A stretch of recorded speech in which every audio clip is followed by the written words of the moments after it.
কালো টাকা দিয়ে কোটি কোটি টাকার মনোনয়ন বাণিজ্য করতে পারবে না, তারা পিয়ার ঠেকাতে চায়। বিএনপির কিছু নেতারা বলছেন পিয়ার এদেশের মানুষ বোঝে না। বাঙালির হাইকোর্ট, বহু বাঙালির আগে হাইকোর্ট দেখানো হয়েছে। এদেশের অধিকাংশ জনগণ পিয়ার চায়। পিয়ার তারা এই জন্য মানতে চান না, কারণ পিয়ারে যখন দলকে নির্বাচিত করা হয় সেই নির্বাচনে ব্যক্তির কোনো ইন্টারেস্ট থাকে না। পিয়ার পদ্ধতি হলে ব্যক্তির স্বার্থ থাকে না বলে কালো টাকা, পেশি শক্তি, মনোনয়ন বাণিজ্য, কোটি টাকা দিয়ে মনোনয়ন পাওয়ার এই ব্যবসা তখন বন্ধ হয়ে যাবে। প্রত্যেকটি ভোটারের ভোটের মূল্যায়ন হবে। আরেকটি লাভ হবে কি, পার্লামেন্ট হবে কোয়ালিটি পার্লামেন্ট, রিচ পার্লামেন্ট। দল যখন তার নেতৃবৃন্দের মধ্য থেকে বাছাই করবে, দলই জানে তার দলের মধ্যে সবচেয়ে আইনজ্ঞ, বিশেষজ্ঞ, দক্ষ, আইন জানা, গুরুত্বপূর্ণ, শিক্ষিত পার্লামেন্টে রিপ্রেজেন্ট করতে পারে এই নেতৃত্ব কারা, সেটা দল সবচেয়ে ভালো জানে। কি বলেন, ঠিক কিনা? এই জন্য দল বেছে বেছে এই পার্লামেন্টে ভোটের শতকরা হারে যদি আমি 50 জন পাই, 60 জন পাই, 10 জন পাই, সেই 10 জনকে দল উইল নমিনেট দেয়ার এমপি, দলই তাদেরকে মনোনয়ন দেবে।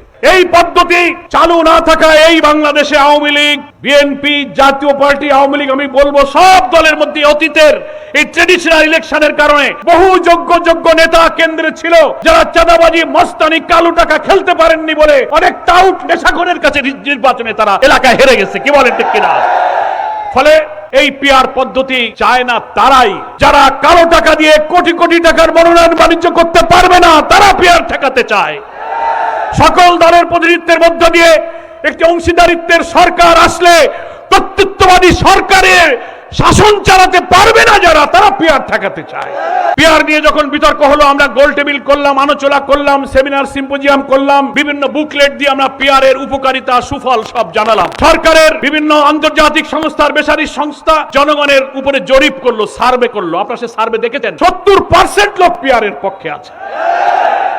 আমরা ঐক্যমত্য কমিশনে যে 31টি দল আছে, তার 25টি দল তারা পিয়ার চাইতেছে। হ্যাঁ, কেউ হয়তো লোয়ার হাউসে চাচ্ছে, কেউ আপার হাউসে চাচ্ছে, দ্যাট ইজ অ্যানাদার থিংস, কিন্তু কমনলি পিয়ারের পক্ষে তো আমরা। অথচ বিএনপির কিছু নেতারা বলছেন পিয়ার দেশের মানুষ বোঝে না, বলে ইভিএম যারা বোঝে না তারা পিয়ারও বোঝে না।